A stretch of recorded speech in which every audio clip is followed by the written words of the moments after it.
ईश्वरा गुरु साक्षात परब्रह्म तस्मै श्री गुरवे नमः। तस्मै श्री गुरवे नमः। अभाग्यासी करी भाग्यवंत, ऐसे श्री गुरु काका श्रीमंत। जीवत्वाची खंत स्वरूपी विराली श्रीराम। जीवना देण्या अर्थ सद्गुरु काका समर्थ। जीवत्वाचा अंत आत्मारामी केला। श्रीराम समर्थ श्रीराम। परमपूज्य श्री गुरु डॉक्टर काका यांना साष्टांग नमन करते। परमपूज्य मंदाताई यांनाही साष्टांग नमन करते। परमादरणीय लिले काका सुनील काका यांनाही मी साष्टांग नमन करते। आजच्या स्तुती पठण करणाऱ्या आदरणीय नीलाताई यांनाही साष्टांग नमन करते। आणि श्रोते, आपण जगदीश मूर्ती आहात, माझे प्रेरणास्थान आहात, म्हणून आपणालाही साष्टांग वंदन। श्रोते, आपण जगदीश मूर्ती, श्रवणे बैसावे एकांती, स्थिर होईल माझी मती, आपणा कृपा प्रसादे। पुनश्च एकदा आपणाला वंदन करते आणि आजच्या चिंतनाला प्रारंभ करते। चिंतनाचा विषय कठोपनिषद, उपनिषदांचं चिंतन चालू आहे। आणि या अंतर्गत आज आपण श्लोक क्रमांक 14, 15 आणि 16 या 3 श्लोकांचा चिंतन बघू। 3 श्लोकांवरचं चिंतन बघू। तत्पूर्वी शांती पाठापासून आपण सुरुवात करूया। ओम सहनावतु सहनौ भुनक्तु सह वीर्यं करवावहै तेजस्विनां वधीतमस्तु मा विद्विषावहै।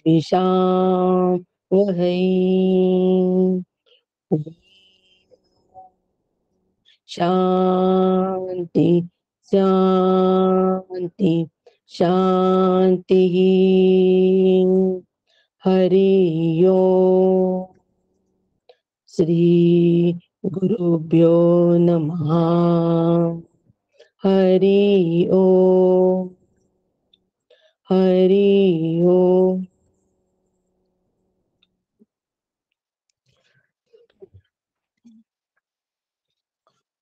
श्लोक क्रमांक 14, 15 आणि 16।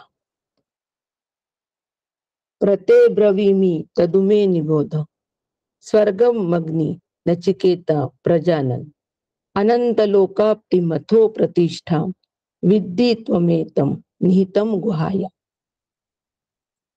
लोकाग्निमग्नि तमुवाच तस्मै, या इष्टका यावतीर्थ्वा यथाव, सचापि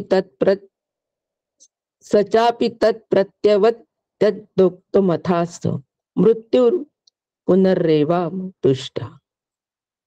तमब्रवीत् प्रीयमाणो महात्मा, वरं तवेद हाद्य तदामि भूया, तवैव नाम्ना भवितायमग्नि, शृंका चिमामे न रूपा गृहाण।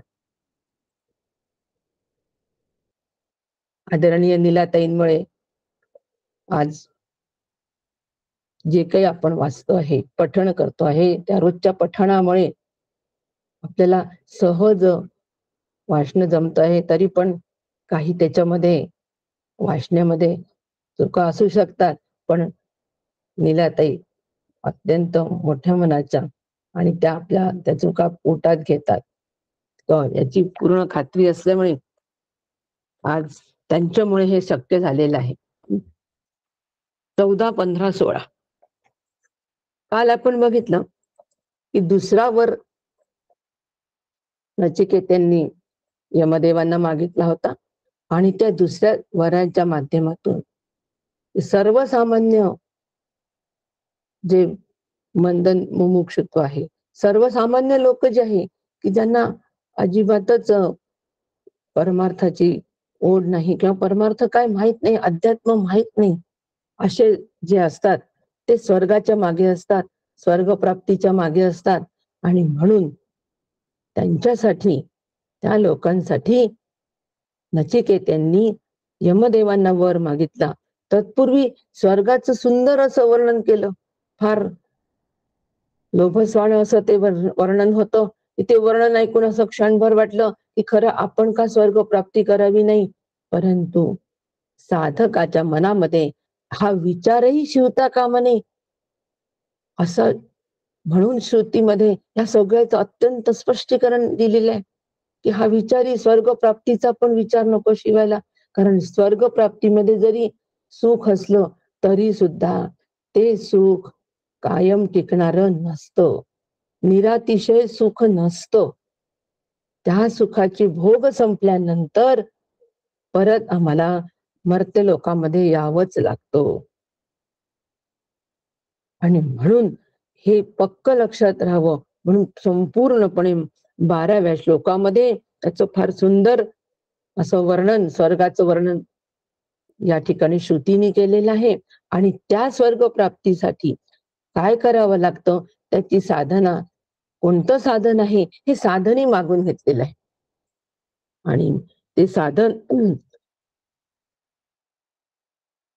मागताना नचिकेता म्हणतायत की मला या स्वर्ग प्राप्ती करण्यासाठी जे अग्नी देवाची उपासना आहे ती तुम्ही मला दुसऱ्या वराच्या माध्यमातून द्या, ती उपासना मला समजावून सांगा. आणि आता यमदेव या ठिकाणी उपासना समजवण्यासाठी, अग्निदेवाची संपूर्णपणे उपासना समजवण्यासाठी सज्ज झालेला आहे. आणि ते म्हणतात आहे की हे नचिकेत्या, त्या स्वर्ग प्राप्तीकर अग्नीला मी चांगला जाणीत असून तुला जो त्याचा उपदेश देईल तो चांगल्या रीतीने जाणून घे. तो अग्नी अनंत लोकाची प्राप्ती करून देणारा व त्यांचा आधार असून तो बुद्धिरूपी गुहेत आहे असे जाण. काय म्हणतात नचिकेत,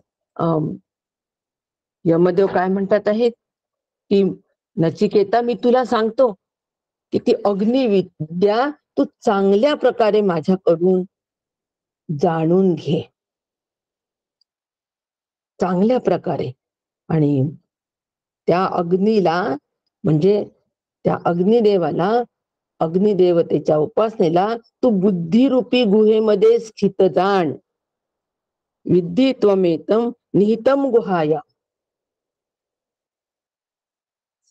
आता ह्यावर अत्यंत एकाग्रतेने ऐकण्याचा विषय हो. आम्हाला अग्निदेवतेच्या उपासनेबद्दल जाणून घ्यायचं नाहीये, परंतु ही अग्निदेवतेची उपासना सांगण्याच्या माध्यमातून नचिकेता आणि श्री गुरु ह्यांच्यामधल्या असलेला जो संवाद आहे, ह्यांच्यामध्ये असलेली जी एक स्थिती आहे,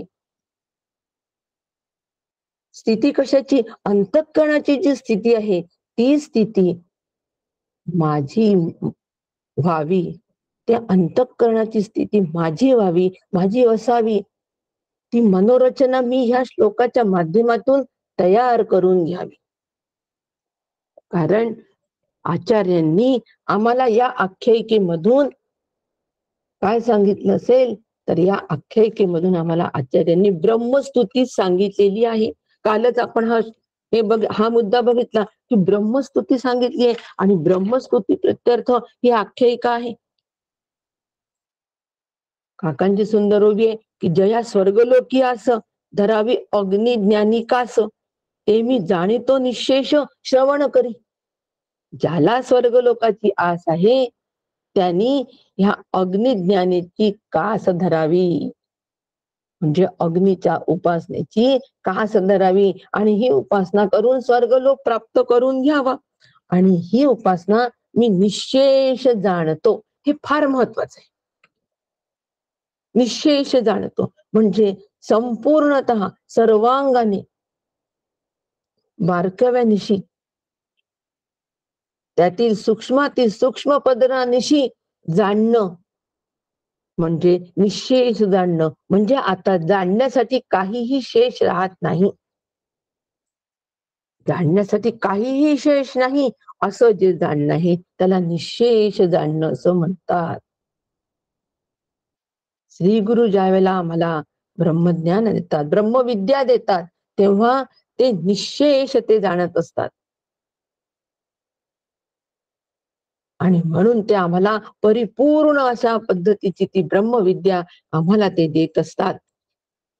आणि हे त्या ठिकाणी यमदेव सांगतात आहे. म्हणून यमदेव म्हणतात की ही विद्या मी तुला निश्चितपणे सांगणार आहे रे नचिकेता, खात्रीपूर्वक सांगणार आहे.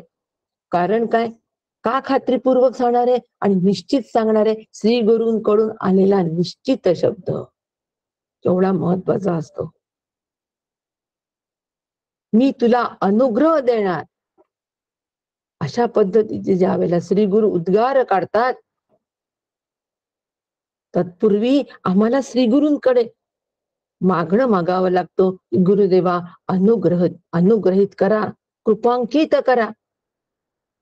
आणि असं ज्या वेळेला आम्ही ह्या पद्धतीने श्री गुरूंकडे मागणं मागतो त्यावेळेला ते म्हणतात निश्चित तुला अनुग्रह देणार. म्हणजे त्या ठिकाणी श्री गुरूंची ती प्रतिज्ञा असते, श्री गुरूंचा तो संकल्प असतो अनुग्रह देणार. आणि तो संकल्प जीवाला, साधकाला पूर्णत्वाकडे घेऊन जाणारा असतो. म्हणून या ठिकाणी शिष्याने मागणं आणि श्री गुरूंनी तत्परतेने देणं अत्यंत महत्वाचं आहे, अतिशय महत्वाचं आहे. त्या तळमळीनी, त्या पोटतिडकीनी मी श्री गुरूंना अनुग्रहासाठी मी मागतोय की नाही श्री गुरूंना अनुग्रह. माझी उत्कंठा किती आहे, माझी तळमळ किती आहे, हे श्री गुरूंच्या लक्षात येत असतो. आम्ही म्हणायचं म्हणून म्हणतो की आम्हाला अनुग्रह घ्यायचाय, अनुग्रह घ्यायचा आहे एकदा म्हणतो, त्याच्यानंतर जेव्हा घ्यायचा, का घ्यायचा, त्यासाठी काय करावं लागेल, काय पद्धतीने मी त्याचा अधिकारी होईल, माझा अधिकार मला कसा वाढवावा लागेल, ह्याबद्दल आम्ही कधी तत्पर असतो का? हो नाही. अनुग्रह घ्यायचा एक लाट असते, यांनी घेतला म्हणून मी पण घेणार. कशासाठी अनुग्रह घेतला? यांनी घेतला म्हणून आम्ही घेतला. ह्या वातावरणात आल्यानंतर तो एक प्रभाव असतो श्री गुरूंचा आणि तो त्या प्रभावामध्ये आम्ही असतो आणि तिथे आम्हाला अनुग्रह घ्यावा असं वाटतो. इकडे अविद्येच्या प्रभावात जेव्हा येतो, प्रपंचाच्या प्रभावात येतो, तेव्हा हे प्रभाव धुसर होतात, फिक्के होतात आणि मग आम्ही विसरून पण जातो. मग परत भेट घेतल्यानंतर परत ते काका म्हणतात झटके, काकांनीला झटके म्हटलेले आहे, की असे झटके आम्हाला येत असतात. आणि ह्या झटक्यामध्ये आम्ही नसावं. ज्या वेळेला अनुग्रह घ्यायचा असो आमच्या अंतःकरणामध्ये विचार येईल, तत्क्षण स्वतःला तपासावं की मी अनुग्रह घेण्याचा कशासाठी अनुग्रह घेतो आहे. मी माझ्या कल्याणासाठी घेतो आहे अनुग्रह, शाश्वत हितासाठी मी अनुग्रह घेतोय. आणि म्हणून श्री गुरूंना मी प्रार्थना करतो आहे. नचिकेतांनी प्रार्थनाच केली हो की मला ही अग्निविद्या पाहिजे, आणि ही नम्रतापूर्वक केलेली प्रार्थना. नम्रता ही फार महत्वाची या ठिकाणी. ह्या प्रार्थनेच्या मागे श्रद्धा पण आहे. श्री गुरूंना ज्या वेळेला आम्ही तो की अनुग्रह द्या, त्यावेळेला नम्रता हवी, श्रद्धा हवी, तळमळ हवी, पोट तिडीक हवी. गुरुदेवा आता शाश्वत कल्याणाशिवाय तळमळ तळमळ होतची आहे. समर्थांनी रामरायाला म्हटलंय, तळमळ तळमळ होत आहे. नाही आता इथे राहणं होत. आणि म्हणून थोडी श्रद्धा, ही आस्तिक्य बुद्धी, त्यानंतर पोट तेरी जिज्ञासा, तळमळ, ह्या सगळं जर का आमच्या ह्या प्रार्थनेमध्ये, आमच्या मागण्यामध्ये श्री गुरूंच्या निदर्शनात आलं, तर श्री गुरु म्हणतात, बस आत्ताच बस, काही नको हो अनुग्रहाला. ज्ञान देण्यासाठी, ज्ञान संक्रमण करण्यासाठी काही नको असतो, फक्त शिष्याचं अंतःकरण, श्रद्धायुक्त अंतःकरण हवं असतो. बाकीचा औपचारिकता असते, तो भाव तयार होण्यासाठी औपचारिकता. हे माझे श्री गुरु आहेत, मला ज्ञान देणार आहेत, यांच्या ज्ञानाने माझं शाश्वत हित होणार आहे, म्हणून सगळी औपचारिकता असते. आणि ह्या औपचारिकतेसह आम्ही अनुग्रह घेत असतो. नाहीये सगळं, काहीच नाहीये माझ्याजवळ, श्रद्धा युक्त अंतःकरणाने गेलाय, श्री गुरु म्हणतात, बस देतो अनुग्रह, देतो सगळं ज्ञान. आणि पण हे ज्ञान देताना, ही जी विद्या मी तुला देतो, यमदेव म्हणतात ते नचिकेतांना, की ही विद्या तुला मी देतोय ना, ही माझ्याकडून एकाग्र चित्ताने ऐकून घे, एकाग्र मनाने जाणून घे. कारण ही विद्या मी यथार्थ, अत्यंत स्पष्टपणे आणि निसंशय जाणतो. निसंशय मी जाणतो. प्रजानन म्हणजे मी प्रकर्षाने ती जाणतोच, निसंशयपणे मी ती जाणतो. आचार्यांनी फार सुंदर पद्धतीने हे स्पष्ट केले आहे सगळं. सगळ्यात पहिले म्हणजे आचार्य असं म्हणतात, की नचिकेताला उत्तर देताना प्रतिज्ञापूर्वक ज्ञान देण्यासंबंधी श्री गुरूंचा मानस होता. प्रतिज्ञापूर्वक. मृत्यू प्रतिज्ञेयम आचार्य म्हणतात. म्हणजे प्रतिज्ञापूर्वक सांगितले. जेव्हा आपल्याला एखादी गोष्ट द्यायची असते ना, ते एक तर आपण इच्छापूर्वक देतो, म्हणजे आपली इच्छा आहे म्हणून देतो, किंवा दुसऱ्यांची इच्छा आहे म्हणून देतो, किंवा आज्ञापूर्वक देतो, म्हणजे कोणाची तरी आज्ञा असते की दे, संपत्तीमधला अर्धा वाटा मुलीला पण असू दे, आज्ञा. आणि आज्ञापूर्वक देतो किंवा इच्छापूर्वक देतो. पण प्रतिज्ञापूर्वक जेव्हा आम्ही देतो, तेव्हा त्यामध्ये निश्चितपणे संपूर्ण हातचं संपूर्ण देतो, काहीही हातचं न राखता, बारकाव्या सकट अनुभवापर्यंत, अनुभव रूपतेपर्यंत नेण्याची व्यवस्था त्या प्रतिज्ञेपूर्वक देण्यामध्ये असते. नित्याचा अनुभव आहे की नाही? कोणाच्या तरी इच्छेने दिलं किंवा आम्ही आमच्याही इच्छेने दिलं तरी थोडस ठेवतोच आम्ही, नाही असू द्या, आपल्याला संकटकाळी, आपल्याला वृद्धापकाळी काही भाग लागेल स्थितीचा, सगळा कशाला द्यायचा. कोणाच्या तरी आज्ञेने दिले तरी त्यांनी सांगितलंय, आज्ञा त्यांची आज्ञा आहे. काय आज्ञा आहे?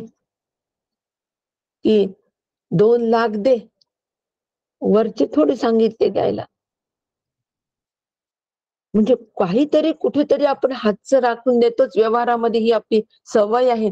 परंतु श्री गुरु ज्या वेळेला देतात, आम्ही देतो असं म्हणतात, त्यावेळेला त्यांची ती प्रतिज्ञा असते, तो संकल्प असतो. म्हणून माऊली काय म्हणते, अवधान एक, पण त्यासाठी काय पाहिजे, अवधान एकले, एकाग्र मनाने श्री गुरूंचं आम्हाला श्रवण करावं लागतं. अवधान एकले दिजे, मग सर्व सुखासी प्राप्त होईजे. हे प्रतिज्ञोत्तर माझे उघड ऐका. माऊलींनी पण तेच म्हटलंय, की प्रतिज्ञोत्तर, ही प्रतिज्ञा आहे, हे प्रतिज्ञेचं उत्तर आहे, प्रतिज्ञापूर्वक दिलेलं हे उत्तर आहे, ते तू उघड ऐक, लपून नाही आहे, उघड ऐक. पण ऐकताना कसं, एकाग्रतेने ऐक, तरच तू सर्व सुखाला प्राप्त होशील. आणि अशी प्रतिज्ञापूर्वक ज्ञान देण्याबद्दल यमदेवांनी या ठिकाणी सांगितलेलं आहे. योग्य अधिकारी असल्याशिवायच होतं का? अजिबात नाही. काहीतरी सांगायचं म्हणून सांगणं नाही. म्हणून आचार्यांनी या ठिकाणी प्रभविमी हा शब्द वाथे वापरले. प्रभविमी थोडासा जरा वेगळा शब्द आहे, आपल्या व्यवहाराला सोडून असलेला शब्द आहे, पण असू द्या, याच्यातून अर्थ फार मोठा होतो. ह्या शब्दामधून सूचित केलेले आहे की ज्ञान मी तुला प्रकर्षाने आणि संपूर्णपणे सांगेन.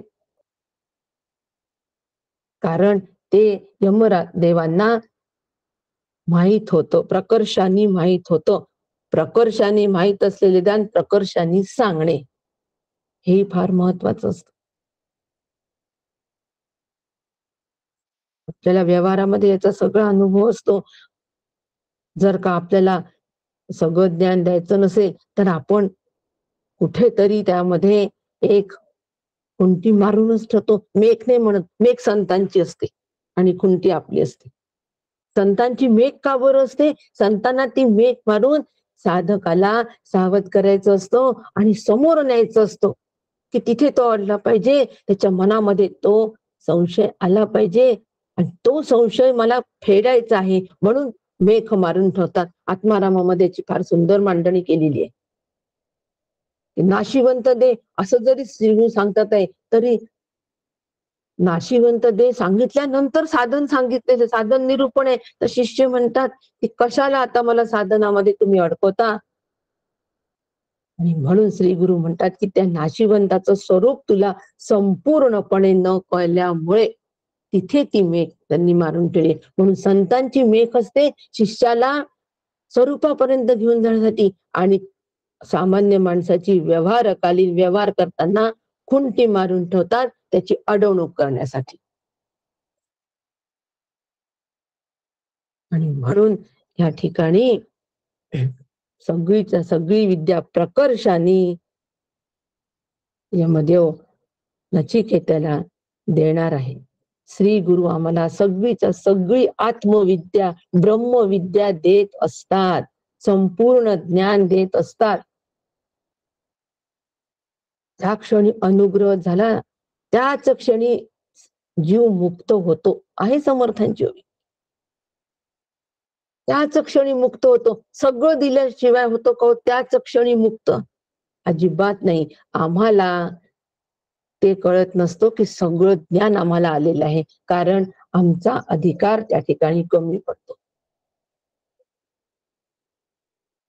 आणि म्हणून श्री गुरु संपूर्ण ज्ञान देतात त्याच क्षणी, पण आम्ही संपूर्ण ज्ञान घ्यायला त्या पात्रतेचं नसतो. मग ती पात्रता आम्हाला पुढे अंगी बाणवावी लागते. मग श्रवणाच्या माध्यमातून बाणावी, अभ्यासाच्या माध्यमातून, अध्यापनाच्या माध्यमातून ती अंगी बाणावी आणि स्वरूपापर्यंत श्री गुरुने दिलेलं संपूर्ण ज्ञान पदरी पाडून ब्रह्मरूप व्हावं. श्रुतींचा हा उद्देश आहे. भाष्यकारांना हे सांगायचं या ठिकाणी. म्हणून शिकणं सोपं आहे. हो, आचार्यांनी म्हटलंय की शिकणं सोपं आहे, पण शिकवणं, दुसऱ्याला शिकवणं अतिशय कठीण.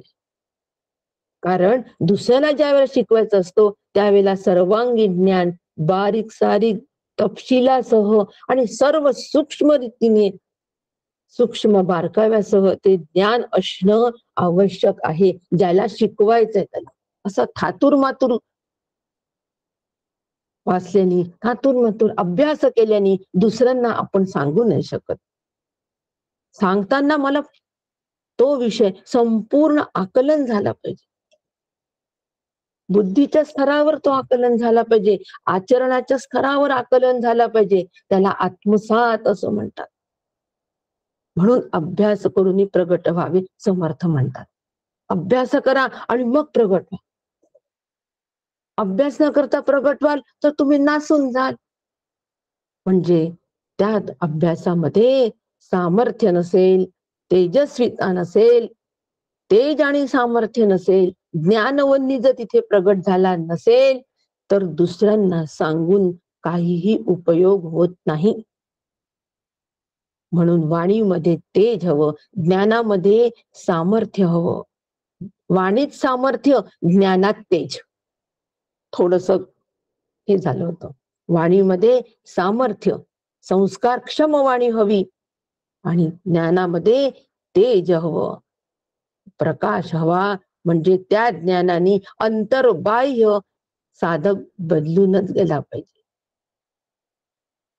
आणि असं फक्त श्री गुरुच करू शकतात. हे ज्ञान फक्त श्री गुरुच देऊ शकतात. म्हणून ज्ञान प्रक्रियेमध्ये ज्ञान घेणारा सुद्धा उत्तमच असावा लागतो. ज्ञान प्रक्रियेमध्ये ज्ञान घेणारा उत्तम असावा लागतो. मन एकाग्र करून ज्ञानामध्ये समर्पित झाल्याशिवाय मन तल्लीन, तन्मय, तद्रूप, 3 त लक्षात ठेवायचे. ज्ञान ग्रहण करताना ह्या 3 तच लक्षात ठेवायचं. 3 आर आपण नेहमी सांगतो, 3 र आपण सांगतो की नाही, की संसारात रमू नका, रंगू नका, रेंगाळू नका. 3 आर लक्षात ठेवा.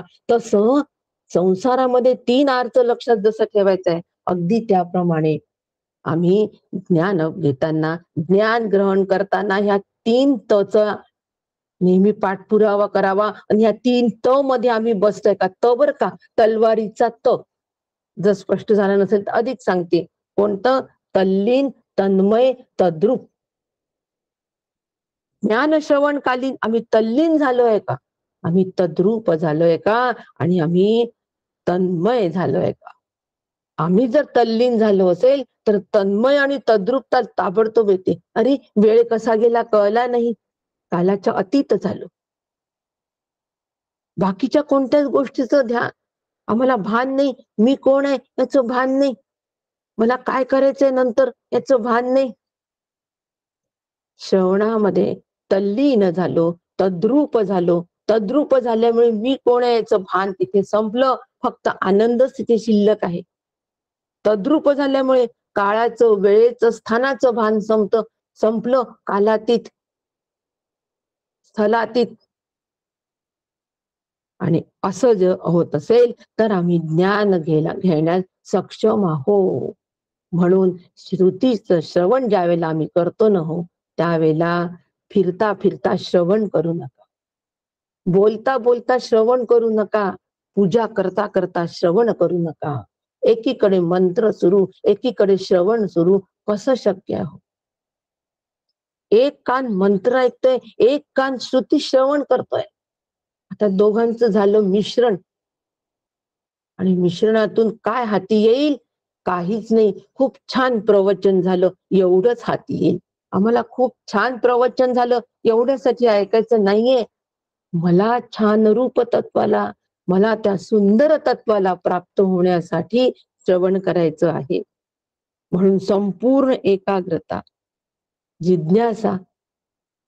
आणि म्हणून यमराज नचिकेतांना इथे ह्या श्लोकाच्या अंतर्गत सांगतात आहे की तू एकाग्र मनाने ऐक. म्हणून प्रभविमी आणि तन्निबोध, तत्निबोध हे 2 शब्द समोर आचार्यांनी या ठिकाणी या मंत्राच्या स्पष्टीकरणार्थ वापरलेले आहेत. की प्रभविमी म्हणजे प्रकर्षाने सगळं तुला मी ज्ञान देणार आहे. कशासाठी? तद्निबोध, बोध रूप व्हायला. शिष्याच्या बुद्धीच्या समाधानासाठी इथे वापरलेले आहे. आणि बुद्धीचं समाधान म्हणजे बुद्धीची एकाग्रता. म्हणजे कसं ऐकायचं हो? एकाग्र चित्ताने ऐकायचं. म्हणजे कसं ऐकायचं? एकाग्र चित्ताने म्हणजे तोडून मनाच्या आवडी श्रवणी बैसावे. श्रवणी तोडून मनाच्या आवडी, सगळ्या आवडी मनाच्या तोडून टाकायच्या आणि श्रवणामध्ये आवडीनी बसायचं. तोडून मनाच्या ओढी, ओढी हा शब्द आहे. ओढी सगळ्या मनाच्या काढून टाकायच्या. जिथे जिथे माझं मन ओढलं जातो, कुठे जातो? विषयाकडे ओढलं जातं. त्या सगळ्या विषयांचे ते दोर कापून टाकायचे हो. तानाजींनी ज्या वेळेला सिंहगड लढवला त्यावेळेला सगळं सैन्य उदयभानचं ज्यावेळेला पार झालं, उदयभानकडून ज्यावेळेला आक्रमण झालं, सैन्य घाबरलं मराठ्यांचं आणि ते पळायला लागले. तानाजी म्हणाले, गड्यांनो पळता कुठे? मी दोर कापून टाकलेत गडाचे, त्याच्यामुळे तिथूनही तुम्ही उडी माराल तर मरण आहेच, मग लढून का नाही मरत? दोरच कापले. अगदी त्याप्रमाणे मला माझ्या अंतःकरणाचे विषयांकडे धावणारे हे सगळ्या ओढी आहेत, त्या कापूनच टाकायला पाहिजे आणि मगच श्रवणामध्ये बसायला पाहिजे. म्हणजे मग श्रवण करताना आम्ही एकाग्रतेने श्रवण करू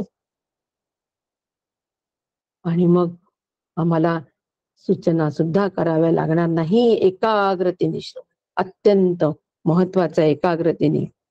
आणि म्हणून मग मग ती विद्या जशी द्यायची त्याप्रमाणे दिल्या जाते. श्री गुरूंच्या मुखातून श्रवण करून उपदेशाच्या माध्यमातून त्यातील शब्द एकाग्रतेने ऐकून ते ज्ञान मला दुसऱ्यांना पण देता आलं पाहिजे. ज्या वेळेला एकाग्रतेने ऐकू त्याच वेळेला दुसऱ्यांना आम्ही देऊ शकतो. नाही तर आम्ही कसं देऊ शकतो? म्हणून एकाग्रतेचं महत्व लक्षात घे. अवधान एकले दिते, माऊलीचं वचन आहे. सर्व सुखाला प्राप्त व्हायचं असेल तर अवधान एकले द्या. आणि हेच यमदेव नचिकेतांची एकाग्रता पाहून प्रसन्न झालेले आहेत आणि संपूर्ण ज्ञान द्यायला तयार झाले. कोणतं? अग्नीची उपासना, ब्रह्मविद्या नाही. अद्यापही ते अजून श्रीगुरु या भूमिकेमध्ये आलेले नाहीत. नचिकेता शिष्य या भूमिकेत आलेला आहे, पण ते श्रीगुरु या भूमिकेमध्ये आलेले नाही. नातं दोन्हीकडून प्रस्थापित व्हायला पाहिजे. आम्ही त्यांना गुरु मानतो. काय आपल्या भाषा असतात, मानतो. अहो मानणं म्हणजे काय माहितीये का? जणू काही सगळे कल्पनेमधलं आहे. जणू काही हा शब्द कल्पनेमधला आहे. आम्ही त्यांना गुरु मानतो. गुरु मानणं नाही. ते माझे श्री गुरु आहेत, मानणं प्रकार नाही. मानणं हे काल्पनिक आहे, ती कल्पना आहे. आणि कल्पनेच्या साम्राज्यामध्ये या ठिकाणी तरी राहू नये, पारमार्थिक क्षेत्रात तरी कल्पनेच्या साम्राज्यात आम्ही राहता कामा नये. वास्तवतेला धरावं, वास्तवाचा विचार करावा. माझी श्री गुरु ब्रह्मविद्या देण्यासाठी मी यांच्याकडे आलो, कारण मला ब्रह्मरूप व्हायचं. आणि म्हणून एकाग्रतेने स्वतःच्या बुद्धीने अधिक शब्द न घालता ही फार सवय असते. श्री गुरु सांगतात एक, आम्ही सांगतो आमच्या बुद्धीचे शब्द त्यात घालतो. नाही, ती बुद्धी श्री गुरूंना गहाण टाकावी आणि त्यांचे शब्द जसेच्या तसे सांगावे. हो, काही बिघडत नाही, काही बिघडत नाही. काकांनी सांगितले की हा सगळा चोरीचा माल आहे, वाट, असेच्या असे शब्द सांगितले तरी बिघडत नाही. त्यांचे शब्द, श्री गुरूंचे शब्द हे माझे शब्द व्हावे आणि माझे शब्द होऊन मी ते समोरच्या व्यक्तीला मला सांगता आले पाहिजे. नाही तर मग नुसतंच काका असं म्हणतात, काका असं म्हणतात, काका असं म्हणतात. तू काय म्हणतो रे बाबा? काका असं म्हणतात, काका असं म्हणतात, तू काय म्हणतो? ते शब्द तुझे केव्हा होतील? अजूनही तू ते लांबच ठेवलेत का शब्द? त्या ते जे शब्द आहेत, आलेले शब्द आहेत, त्या शब्दाचा अर्थ, प्रक्रिया, साधना, ते साधनेमध्ये घेऊन आत्मसात करून तू केव्हा करशील? म्हणून एकही शब्द न वगळता, स्वतःच्या बुद्धीने एकही शब्द न घालता ते ज्ञान दुसऱ्यांना देता आलं पाहिजे. आणि म्हणून या ठिकाणी त्यांनी सांगितलं आहे की यमराज येते प्रवविमी आणि तद निबोध असं म्हणतात. आता ह्या अग्निविद्येच्या साह्याने जीवाला स्वर्गप्राप्ती होणार आहे, नक्की होणार आहे. पण आता यमदेव सांगतात आहे नचिकेतांना, एकाग्रतेने ऐक आणि एकाग्रतेने ऐकून बुद्धिरूपी गुहेमध्ये तू स्थित कर. आता ह्या ज्ञानाला बुद्धिरूपी गुहेमध्ये स्थित करायचे आहे. म्हणजे स्थिर करायचे आहे, दृढ करायचं आहे आणि आत्मसात कर. इतकी तिन्ही गोष्ट या ठिकाणी यमदेव नचिकेतांना सांगतात आहे. यमदेव नचिकेतांना सांगतात का हो? नाही, श्रुती मला सांगते.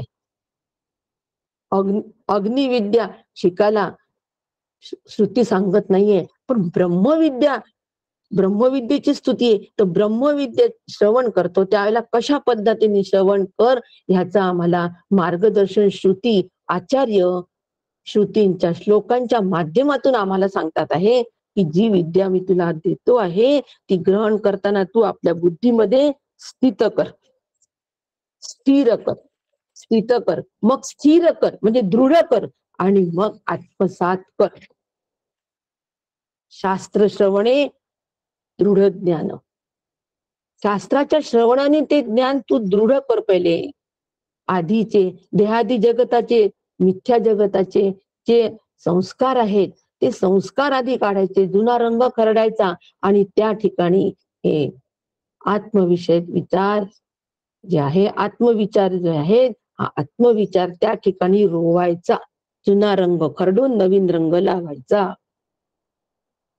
बुद्धी त्यासाठी शुद्ध करायची, मला विक्षेप काढायचे. असं केलं की ते ज्ञान आत्मविद्या ब्रह्मविद्या अंतःकरणामध्ये स्थिर होईल. असं करतो का हो आपण? थोडस तपासून बघायचं, थोडं स्वतःला तपासायचं. ह्या पद्धतीचं श्रवण मी करतो आहे का? नसेल करत तर सुरुवात करायची आजपासून करायला. त्यात काय, हातपाय गाळून नाही बसायचं की आम्ही असं श्रवण करत नाही. आणि काय ताई तेच तेच सांगून राहिल्या. अहो तेच तेच सांगावं लागतं, तेव्हा तेच होतं. तेच तेच सांगितल्याने तेच होतं, तेच होण्यासाठीच तेच तेच सांगायचं. आणि म्हणून ते बुद्धीमध्ये आत्मविद्या ब्रह्मविद्या स्थित करायची, सगळ्यात पहिले स्थित करायची. स्थित केल्यानंतर स्थिर करायची. स्थिर करायची म्हणजे पक्की करायची, दृढ करायची. ती ब्रह्मविद्या कशाने बाधित झाली नाही पाहिजे, त्यासाठी मग प्रयत्न करायचे. नुसतं श्रवण नाही करायचं, श्रवणाच्या ह्या पुढच्या पुढच्या पायऱ्या आहेत, कुठपर्यंत आत्मसात करेपर्यंत. मग ती स्थिर करायची. प्रतिकूल परिस्थितीमध्ये असलेले जे ज्ञान आहे आमच्या जवळचं ते पाल्या पाचोळ्यासारखं उडून जातं, असं काकांचं म्हण. पाल्या पाचोळ्यासारखं उडतं. म्हणजे आता मला तेवढं सावध राहावं लागेल, त्या ज्ञानाला पाला पाचोळा होता कामा नये, म्हणून ते दृढ करायचं. रोवोनिया, आत्मस्वरूपी घातले रोवोनिया, रोवला गेलो पाहिजे. काय सुंदर शब्दरचना असते पाहू संतांची हो. रोवोनिया, पाल्या पाचोळ्यासारखं उडून जातो म्हणून त्याला घट्ट दृढ करायचं आणि दृढ केल्यानंतर मग आत्मसात ते होणार आहे, तत्पूर्वी होणार नाही. कोण सांगताय? यमदेव सांगतात आहे. कोणाला सांगतात आहे? नचिकेतांना सांगतात आहे. मी नचिकेत आहे, मला सांगून आले, श्रुती मला सांगते, आचार्य मला सांगतात आहे, भाष्य करून मला सांगतात. म्हणून शास्त्र श्रवणे दृढ ज्ञान, शास्त्राच्या श्रवणाने ज्ञान दृढ करायचे. मननाभ्यासे होय विज्ञान, मननाने ते दृढ स्थिर करायचे. या दोहीची जाणूनी पुन्हा ब्रह्मसंपन्न तू होशी. आणि असं ज्या वेळेला आम्ही स्थिर स्थित दृढ असं ज्या वेळेला आम्ही करू त्याच वेळेला आम्ही ब्रह्मसंपन्न होशील, म्हणजे आत्मसात होणार आहे. काय? ब्रह्मविद्या. आणि अशी ब्रह्मविद्या आम्ही कोणाकडून घ्यायची? श्री गुरूंकडून घ्यायची. का घ्यायची? कारण ते सुद्धा प्रविबिंबी आहे, संपूर्ण जाणतात. चालते ज्ञानाचे बिंब होते, तयाचे अवयवी सुखाचे कोंब. जो सगळं जाणतो त्याच्याचकडून ती विद्या घ्यायची. म्हणून श्री गुरूंकडून विद्या घ्यायची, कारण ते चालते ज्ञानाचे बिंब आहे. माऊली म्हणते, नाथ महाराज म्हणतात की ते ब्रह्मविद्येचे चालते डिंब. आपण आता ब्रह्मविद्या च्या अनुषंगिक बोलतोय, तर नाथ महाराजांची या ठिकाणी ओवी घ्यावी, की ते ब्रह्मविद्येचे चालते डिंब आहे. त्यांचे अवयव ते ब्रह्मकोंब आहे. आणि म्हणून त्यांच्याच कडून ती विद्या आम्ही घ्यावी.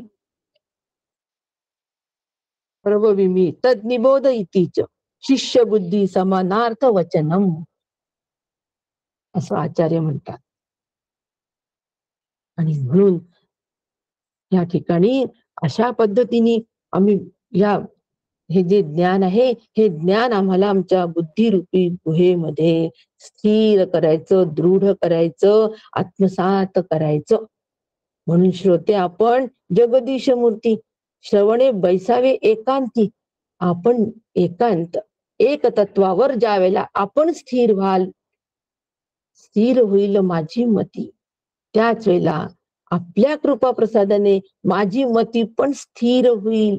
कशावर? एकाच तत्वावर. म्हणजे आपण श्रवणाच्या माध्यमातून एका तत्वावर स्थिर, आणि मी सुद्धा चिंतनाच्या माध्यमातून एकाच तत्वावर स्थिर ज्या वेळेला हो, त्याच वेळेला ती दृढ होणार आहे आणि आत्मसात होणार आहे.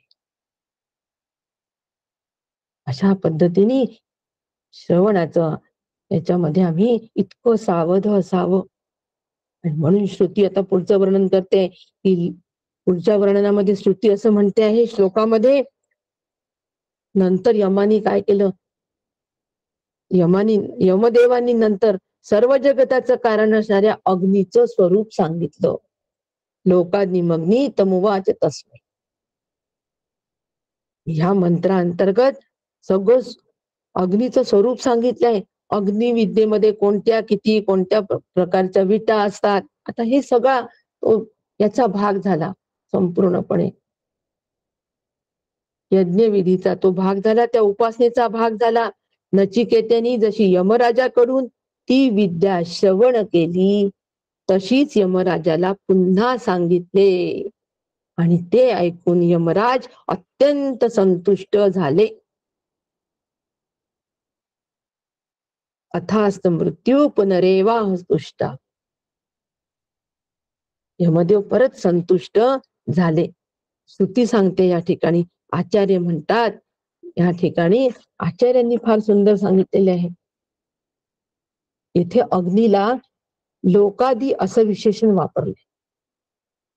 आचार्य म्हणतात इथे लोकादी असं विशेषण अग्नीला वापरलंय. आता लोकादी विशेषण वापरलं म्हणजे काय, तर आचार्यांनी याचं स्पष्टीकरण असं केलेलं आहे की प्रथम शरीरत्वात लोकादी अग्निम, प्रथम शरीरत्वात लोकादी अग्नी म्हणजे काय, संपूर्ण विश्वामध्ये अग्नीला सर्वप्रथम शरीर म्हणजे रूप प्राप्त झाले. ज्यावेळेला पंचमहाभूतांची निर्मिती झाली, त्यावेळेला आकाश, वायू यांना रूप नव्हतं. परंतु अग्नी ज्या वेळेला प्रगट झाला, अग्नीची निर्मिती झाली, तेव्हा त्या अग्नीला तेज हे रूप प्रदान करण्यात आलं. अग्नी रूपासकट प्रगट झालाय. म्हणून अग्नी विश्वामध्ये सगळ्यात प्रथम त्याला रूप प्राप्त झालं, तेज प्राप्त झालं, आणि म्हणून त्याला ते तेज हे त्याचं शरीर आहे. रूप म्हणजे शरीर आलं की नाही. नाम आणि रूप कशाला असतो? नाम आणि रूप जे सावयव आहे त्याला असतो. म्हणजे जे शरीर आहे, म्हणजे ज्याला आकार आहे त्याला असतो. शरीर म्हणजे आपले 2 हात पाय एवढं शरीर नका समजू, ज्याला आकार असतो, ज्याला सावयव असतात. म्हणून इथे आचार्यांनी सांगितले की प्रथम शरीरात्मा लोकादी अग्नी, अग्नीचा म्हणजे अग्नीच प्रथम रूपधारी झाला. परब्रह्म स्वरूपाला नामरूपात्मक प्राप्त झालेले रूप म्हणजे अग्नी आहे, एवढं लक्षात ठेवायचं बस. आणि म्हणून अग्निविद्या प्रतिपादित वेदांमध्ये केलेली आहे. अग्निविद्या प्रतिपादित केलेली आहे. आणि ती अग्निविद्या म्हणजे यज्ञाच्या माध्यमातून ती अग्निविद्या, विविध प्रकारचे यज्ञ असतात, विविध प्रकारचे यज्ञ असतात, ते यज्ञाच्या माध्यमातून अग्निदेवाची उपासना असते होती सगळी. आणि म्हणून ज्यावेळेला आम्ही यज्ञ करतो त्यावेळेला आम्ही त्या यज्ञात आहुत्या टाकतो. आहुती टाकायचं ते शास्त्र आहे. आहुती हे 2 आणि अशीच टाकायची असते. आपण कशा टाकतो? फेकतो. अहो, ज्यावेळेला आहुती आम्ही देत असतो यज्ञात, त्यावेळेला आम्ही त्या अग्निदेवतेला घास खाऊ घालत असतो. मुद्दाम घास खाऊ घालत असतो म्हणतो. शास्त्राचे शब्द कशाला वापरायचे? नित्य व्यवहारातले वापरायचे म्हणजे आपल्याकडून पटकन त्याचं होईल. ज्याही वेळेला आम्ही यज्ञाला बसतो आहुतीसाठी, त्यावेळेला अशा पद्धतीने त्या आहुत्या द्यायच्या असतात. हे 2 बोटं आणि अंगठा. आपण मुलांना घास देतो ना, लहान मुलांना घास कसा देतो? अगदी छोटासा घास त्याच्या तोंडात बसेल म्हणून ह्या 2 बोटांनीच देतो बघा. बघा थोडंसं ऑब्झर्व्ह करून. असा एकदम 5ही बोटांनी घास देतो का? भरवतो का आपण 5ही बोटांनी? एवढा मोठा एकदम नाही. म्हणून अग्निदेवतेला आम्हाला आहुती द्यायची असते म्हणजे ते अन्न आम्ही त्यांना भरवत असतो, घास देत असतो. म्हणून अशा फेकायच्या नाही. ही भावना अंतःकरणात ठेवून, हा भाव अंतःकरणात जागृत ठेवून यज्ञाची आहुती द्यावी. बघा अग्निदेव प्रसन्न होतो की नाही? दशरथा घे घे पायस दान. झाला अग्निदेव प्रसन्न. पायस दान दिलं. आणि म्हणून त्याला रूप आहे म्हणजे त्याला ह्या सगळ्या गोष्टी कराव्याच लागतात. म्हणून उपासना आहे. म्हणून त्या विराट अग्निरूपाचे अनुष्ठान केलं जातं. मग त्यासाठी विटा कशी काय ते सगळं याच्यात दिलेलं आहे. तो भाग आपल्याला बघायचं म्हणजे फारसा त्याच्यावर हे करायचं कारण नाही. कारण की त्या विटा हे ते जे शास्त्र आहे ते पण एक शास्त्र आहे. ते ज्यांना शिकायचं त्यांनी ते शिकावं. मला श्रुती काय सांगते या माध्यमातून? मला श्रुती हेच सांगते आहे, यमदेव म्हणतात आहे की नचिकेत्या, मी तुला जे ज्ञान दिलं ना ते तुला कळलं का? अग्निविद्या यमदेवांनी दिली ती कळली का नचिकेता? नचिकेता म्हणतात हो. नचिकेता काय म्हणतात आहे की हो मला कळली गुरुदेवा, मला कळलं. तुम्ही जे सांगितलं ते मला कळलं. आणि मग त्या यमदेव म्हणतात आहे काय कळलं ते सांग. फार महत्वाचा मुद्दा आहे हा. खूप महत्वाचा मुद्दा आहे. श्री गुरु ज्यावेळेला ब्रह्मविद्या शिष्याला देत असतात, अनुग्रहकालीन ज्यावेळेला ब्रह्मविद्येचं संक्रमण करतात, अनुग्रह देतात, ब्रह्मविद्या देतात, त्यावेळेला ती मला कळली का? आणि कळली असेल तर मी तशीच्या तशी कथन करायची. कशासाठी बोलते हो मी? कशासाठी बोलते? जे श्री गुरूंनी मला आजपर्यंत शिकवलं ते मला काय समजलंय हे मी आपणासमोर फक्त कथन करते. बस. कारण बोलता बोलता अनुभवा येते. समर्थांचं वचन आहे. समर्थांचे वचन असल्यामुळे बोलता बोलताच मला ते अनुभवाला येण्यासाठी बोलणं, पण मनाने नाही. जे श्री गुरूंनी आजपर्यंत सांगितलं ते मला काय समजलं. आपण लहान मुलांना म्हणतो ना, हो लिह ABCD तो लिहितो आणि सांग समजलं का? तो म्हणतो हो. मग काय समजलं? तो काहीच बोलत नाही.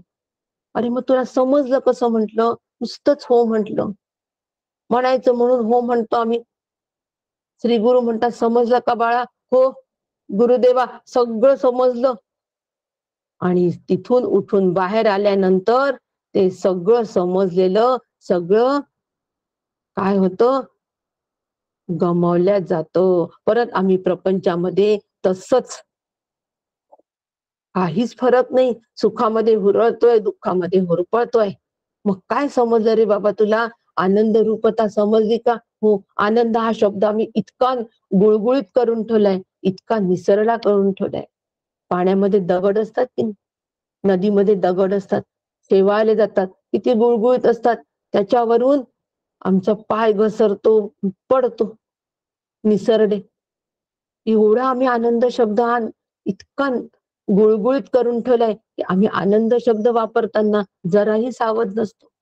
दोघं एकमेकांना भेटल्यानंतर म्हणतात काय कसं आहे, आनंद आहे. आणि घरी काय असतो, अत्यंत प्रतिकूलतेमध्ये असतो, आतमध्ये क्रोध असतो, दुःख असतो, लोभ असतो, मोह असतो आणि म्हणतो अत्यंत आनंदात आहोत. अत्यंत आनंद हा शब्द एवढा गुळगुळीत केला, अति बिलकुल त्या ठिकाणी आम्ही सावध नसतो. मग काय समजलं? गुरुदेवांना सांगितलं, सगळं समजलं, पण काही समजलेलं नसतो. काय समजलं हे परत कथन करायचं असतं. श्री गुरूंनाच कथन करायचं असतं. आणि मी सांगितलेलं शिष्याला पूर्ण समजलेलं आहे, याची पावती फक्त श्री गुरूंकडून घ्यायची असते हो, बाकी कोणाच कडून घ्यायची नसते. कोणी कितीही म्हटलं तुम्ही छान सांगता, कितीही कोणी तारीफ केली तरी ते परस्पर प्रशस्त स्तुती मंडळ असतं, त्यात अजिबात अडकू नये. पावती फक्त श्री गुरूंकडून द्यायची आणि श्री गुरु ती शब्दांनी देत नसतात, शब्दातून सांगत नसतात की खूप छान बोललास, खूप छान करतोस. नाही, त्यांच्या शब्दावर जर आम्ही अडकून राहिलो, ते शब्द जर का आम्ही सर्वस्व मानलं, तर मग मात्र आम्ही त्यांच्याकडून येणारे फक्त शब्दावरच थांबू हो. शब्दाच्या पलीकडचं श्री गुरु देत असतात, लक्षात ठेवा. ते आपली तारीफ करतात शब्दाच्या पलीकडे जाऊन. ते शब्द आमच्या जीवनामध्ये आम्ही ते आत्मसात करायला सहज तयार होतो. श्री गुरूंची ती स्तुती आहे, श्री गुरु शिष्याची करत असलेली स्तुती तारीफ ती आहे. म्हणून शब्दाच्या तिथे थांबू नका. शब्दाच्या थांबले की शब्द जंजाळात फसतो. यावेळेला काहीच म्हटलं नाही आम्हाला गुरुदेवांनी, आम्ही नमस्कार केला, पण मग कसं, मग मनामध्ये थोडस दुःख होत, थोडासा एखादा कडक शब्द श्री गुरूंनी वापरला, अरे मला बोलले, यावेळेला वाईट वाटलं. कुठे फसलो? शब्द जंजाळात. शब्दाच्या पलीकडे ते घेऊन चाललेत. गुरुचं मौन व्याख्यान, गुरूंचं मौन हे सगळं काही आहे. त्या गुरूंच्या मौनामध्ये आम्ही राहायला शिकलो पाहिजे, त्या मौनातून आम्ही शिकलो पाहिजे. ते मौन सगळं काही आहे, त्यात आमची स्तुती असते. आता बोलण्यासारखं तुझ्यासारखं काहीच नाही रे, तू बोलण्याच्या पलीकडे गेला आहेस. आणि म्हणून जे मला समजलं ते मी परत श्री गुरूंकडे कथन करायचं. कशासाठी? आत्मसात होण्यासाठी, तेच होण्यासाठी. आणि म्हणून यमराजाने सांगितलं, तू मला सांग. तर नचिकेत्याने जसंच्या तसं यमदेवांना सांगितलं. आणि ह्यावरून कळतं की विद्या यथार्थ आणि एकाग्र मनाने श्रवण आणि आत्मसात केली पाहिजे, तरच यमराज मग त्यांच्यावर संतुष्ट झाले. नचिकेतांवर श्री गुरु सुद्धा शिष्यावर तेव्हाच प्रसन्न होतात. त्यांची प्रसन्नता परत शब्दामध्ये बांधून ठेवू नका. कृपा करून साधकांनी शब्दांच्या मागे नका लागू हो. श्री गुरूंच्या शब्दांच्या पाठीमागे असलेलं शब्दाविण संवादी जे श्री गुरूंचा संवाद हा शब्दाविण असतो. तो संवाद समजून घेण्यासाठी आम्ही तत्पर असावं. तो शब्दाने हुरळून भुरळून जातो ना, तो शब्दाविण मध्ये कधीच जाऊ शकत नाही. एक लक्षात ठेवा. मुलाला चॉकलेट दिलं की तो चॉकलेट मध्ये संतुष्टता मानतो, पण हे चॉकलेट मिळवण्यासाठी मी अधिक काय प्रयत्न करावे, मी माझ्या मेहनतीने ते चॉकलेट कसं मिळावं, त्याकडे तो कधीच जात नाही. कारण त्याला आयतं ते चॉकलेट मिळालं असतं, त्यातच त्याला तेवढीच खुशी वाटत असते. चॉकलेट मध्ये कशाला खुशी ठेवायची. आणि म्हणून नचिकेतासारखा अत्युत्तम अधिकारी शिष्य आपल्याला मिळाला, म्हणून यमदेव संतुष्ट झालेले आहे. आणि नचिकेता सुद्धा मन एकाग्र करू शकले. काय एकाग्र करू शकले मन? कारण त्यांना कोणतीही स्वतःची व्यक्तिगत समस्या नव्हती. तेव्हा आम्ही आमचं मन एकाग्र करू शकू श्री गुरूंच्या श्रवणामध्ये, ज्या वेळेला आम्हाला व्यक्तिगत समस्या नसते. असं असतं का हो कधी? व्यक्तिगत समस्यांनी इथे काय म्हणायचं आचार्यांना? व्यक्तिगत समस्यांनी सांगताना काय म्हणतात ते आचार्य? व्यक्तिगत समस्या तर सगळ्यांनाच असतं. सुख-दुःख जीवन म्हटलं की प्रारब्ध आलं, प्रारब्ध म्हटलं की सुख-दुःख आलं. मग व्यक्तिगत समस्या म्हणजे काय? असलेल्या ज्या अडचणी आहेत, असलेल्या आमची जी समस्या आहे, ती आम्हाला मृत्तिके समान वाटली पाहिजे. त्याला आम्ही मिथ्यत्वाचा दर्जा आम्हाला देता आला पाहिजे. आता व्यक्तिगत समस्या नाही. ती समस्या, समस्या कुठे सत्यत्व देण्यात, सत्यत्व दिलं की समस्या उभी राहते. व्यावहारिक जीवनाला सत्यत्व देतो म्हणून आम्हाला व्यक्तिगत समस्या येतात. व्यावहारिक जीवनाला ज्यावेळेला आमच्याकडून मिथ्यत्व दिला जातो, मिथ्यत्वाचा दर्जा दिला जातो, त्यावेळेला कोणतीच व्यावहारिक समस्या राहत नाही. आणि ती व्यावहारिक समस्या नसली की मग आम्ही मन आमचं एकाग्र करू शकतो. हे ठोकताळे आहेत. हे ठोकताळे आम्ही लक्षात घ्यावे आणि त्याप्रमाणे श्रवणाला बसताना ह्या सगळ्या गोष्टीचा विचार करावा आणि अत्यंत एकाग्रतेने श्रवण करावं. अतिशय शुद्ध अंतःकरणाने श्रवण नचिकेत्यांनी केलेलं आहे. का श्रीगुरु प्रसन्न झाले? एकाग्र श्रवणाने त्यांच्या. आणि ते एकाग्रपणे श्रवण का करू शकले तेही आपण पाहायला पाहिजे ना. नुसतं एकाग्रतेने श्रवण केलं, एकाग्रतेने श्रवण केलं एवढ्यावर नाही थांबायचं हो, त्याच्याही पलीकडे जायचं. अभ्यास आहे आपला, आपला स्वाध्याय आहे. श्रुती स्मृती स्वाध्याय मंच आहे आपला. एकाग्रते का करू शकले? सगळ्यात पहिले व्यक्तिगत समस्या नव्हती, म्हणजे व्यावहारिक जीवनाला मिथ्यत्व दिल्यामुळे व्यक्तिगत समस्या ह्या स्वरूपात राहिलेली नाही. फार महत्वाचा मुद्दा. आम्हाला लहान लहान आमच्या व्यावहारिक जीवनातील समस्या काय करू? 7 वाजता ऐकणंच होत नाही. कामाची गडबड असते, कामं असतात. पहिलीच समस्या. ठीक आहे, असतात काही कामाचे लोक, ऑफिसचे लोक आणि शहरामध्ये त्यांना तो तेवढा वेळ द्यावा लागतो. काही अपवाद असतात. मी अपवादात्मक स्थिती सोडते आहे, मी सर्वसामान्य बोलते. सकाळची वेळ आमची व्यायामाची असते. काय समस्या? किती सत्यत्व त्या व्यायामाला. आणि जे सत्य आहे त्याला दुय्यम दर्जा. म्हणून व्यावहारिक समस्या, व्यक्तिगत समस्या नसणं, मन अतिशय शुद्ध असणं, त्या मनामध्ये मलविक्षेप नसणं, कोणते विकार नसणं आणि अंतर्मुख फार महत्वाचं आहे. ते मन अंतर्मुख असणं, अंतःकरण अंतर्मुख असणं, सत्वगुण प्रधान असणं, एवढं जर का हे सगळं असेल तर आम्ही एकाग्रतेने श्रवण करू शकतो.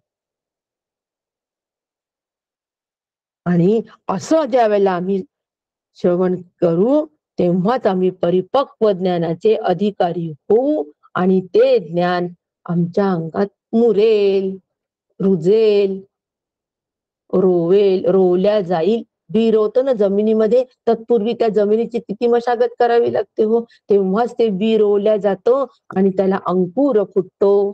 तेव्हाच ते ज्ञान अंतःकरणामध्ये रुजल्या जाईल आणि त्याला अंकुर फुटेल. म्हणजे ते परत आम्ही आपणा जितुके ठावे तितुके इतरास शिकवा. अंकुर फुटला, असे अंकुर आम्हाला फुटले पाहिजे. म्हणून भगवद्गीतेमध्ये सुद्धा भगवंतांनी 2ऱ्या अध्यायामध्ये अर्जुनाला उपदेश केलाय हो, की त्याचं मन अस्वस्थ नव्हतं ज्यावेळेला ते स्थिर झालं होतं, त्याच वेळेला सगळं बोलून झाल्यानंतर त्याचं जेव्हा मन शांत झालं त्याच वेळेला ज्ञानाचा उपदेश करायला सुरुवात केली आहे. म्हणून ज्ञान ग्रहण त्याच वेळेला केलंय. शुद्ध झाल्याबरोबर 2रा अध्याय सांगून दिला. म्हणजे तिथे पटकन बी टाकूनच दिलं पहिले आणि मग पुढचे सगळे अध्याय.